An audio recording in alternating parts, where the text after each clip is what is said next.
Hey guys, I hope you had a really lovely Christmas, and if you don't celebrate Christmas, I hope you had a really nice, relaxing day anyway. So I've got something kind of exciting for this video. It's a bit different to, it's not going to be like my other reading a bedtime story videos with Tourette's.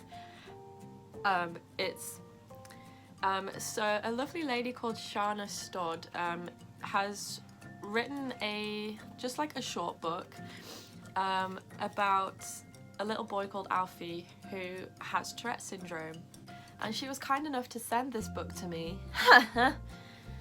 It's a very educational book and I thought I would read it to you guys because I thought it might help you to understand what it's like to have Tourette syndrome.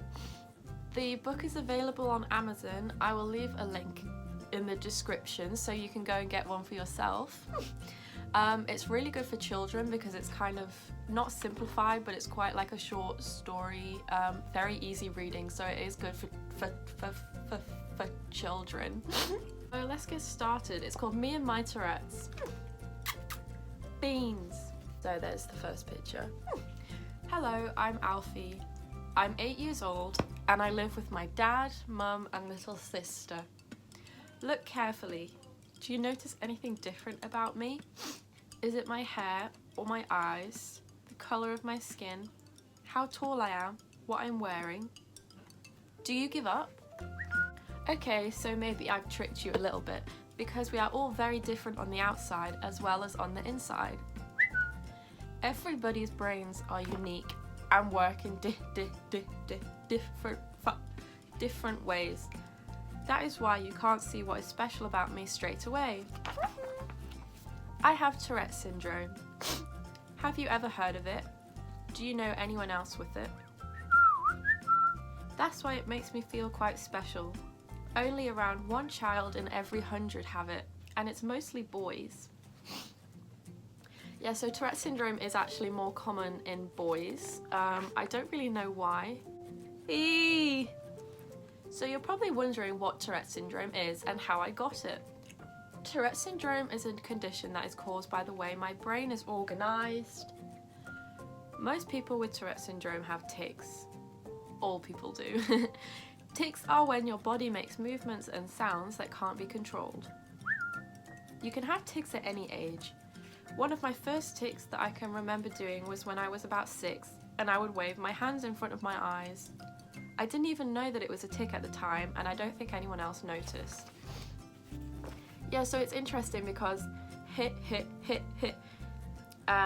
mine and this little boy Alfie's first tics were very different. So his, it sounds like it was going like this or something similar. Aye! But my first tic was actually a vocal tic, and it was, I said this story loads of times, so I apologise if you're sick of hearing it, but a lot of people do ask.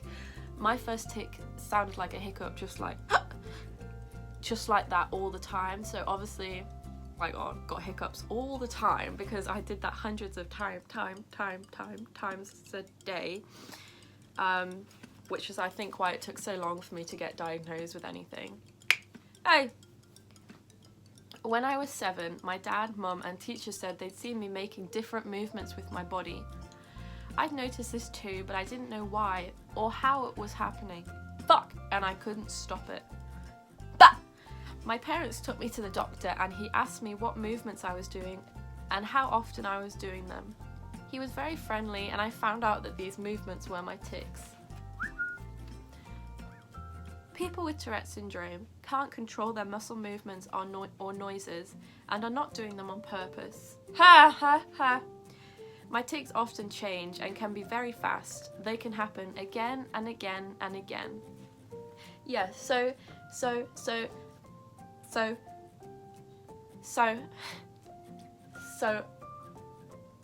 I've noticed, oh my god, we got there eventually.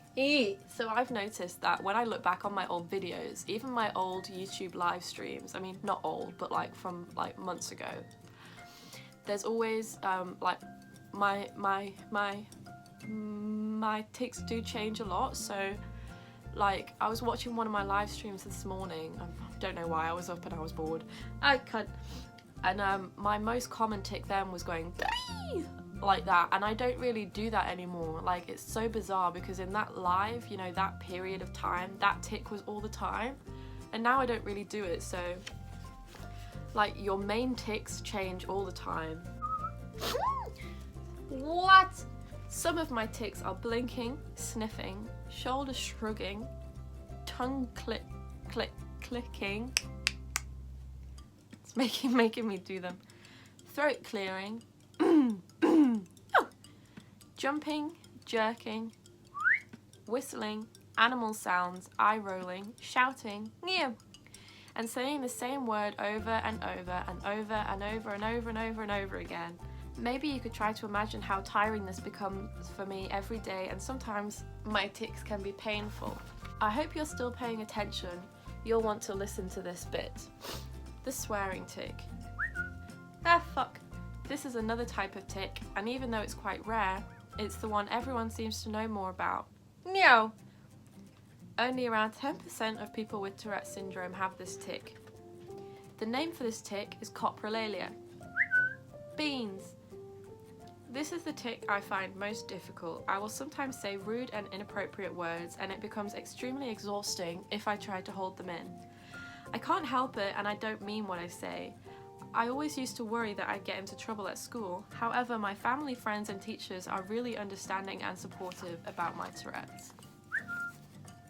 Want to know what it feels like?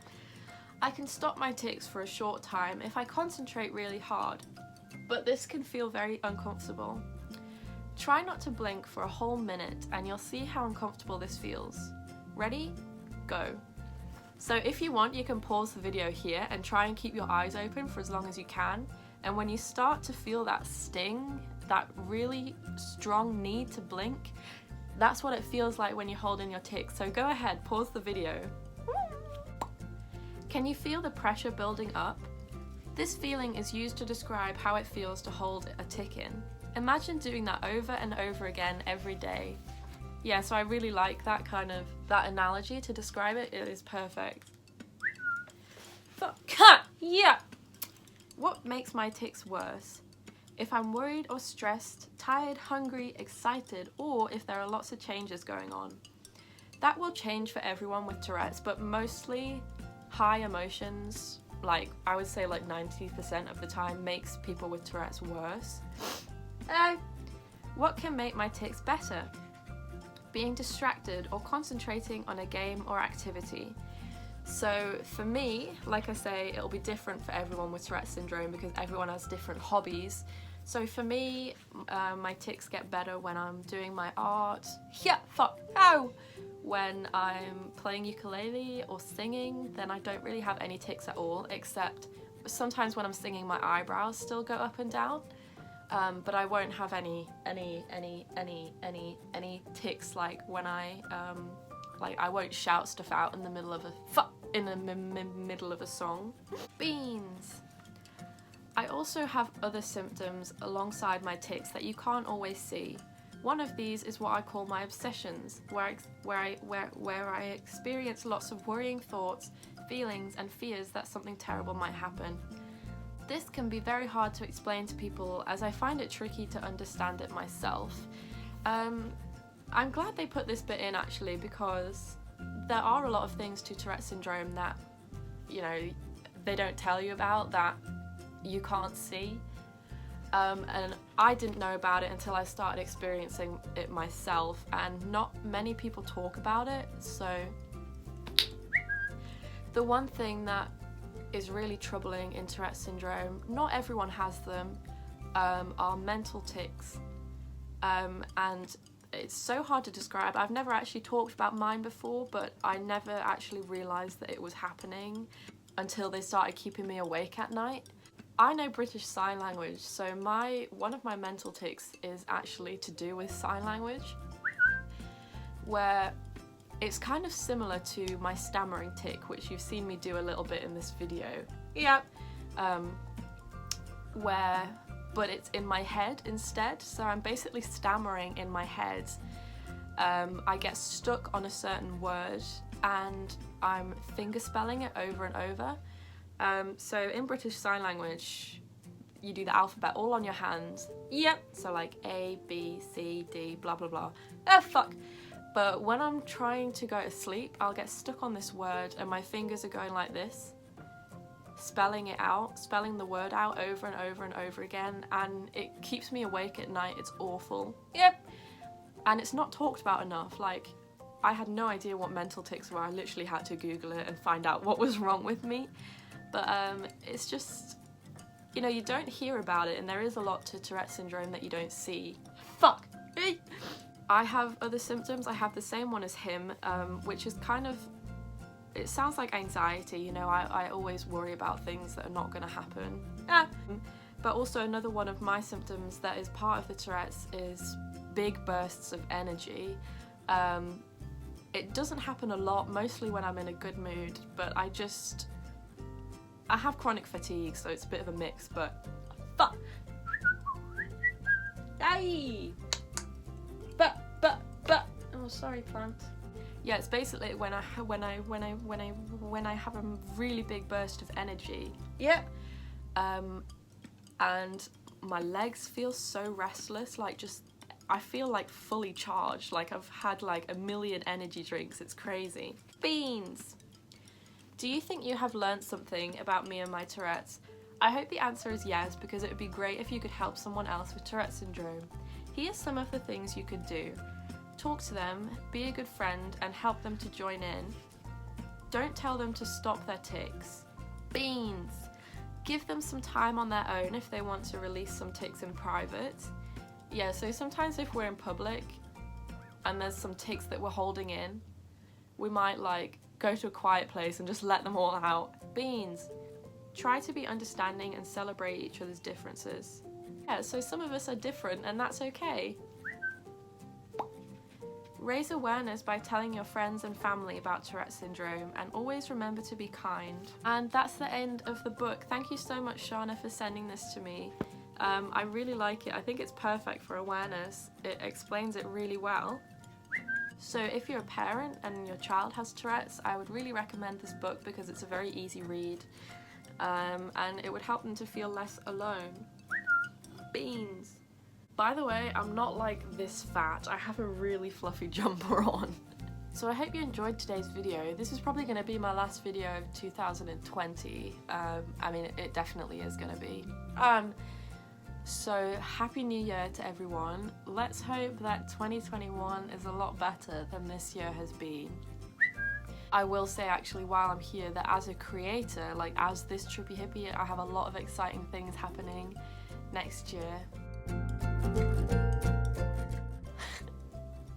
I can't tell you about it yet though, it is a secret for now, but please stay with me through 2021 because I have something really exciting coming up. I'm hopefully going to get some merch sorted as well. That's going to be my New Year's resolution, to get merch. Can't! Yeah, so link in the description to the link for the book. It's available on Amazon. Thank you so much for 10 million followers on TikTok. I mean, it just baffles me. Like, you see a number but you don't actually process how many people that is. Like, oh my days. Wow! See you later, guys. Cunt.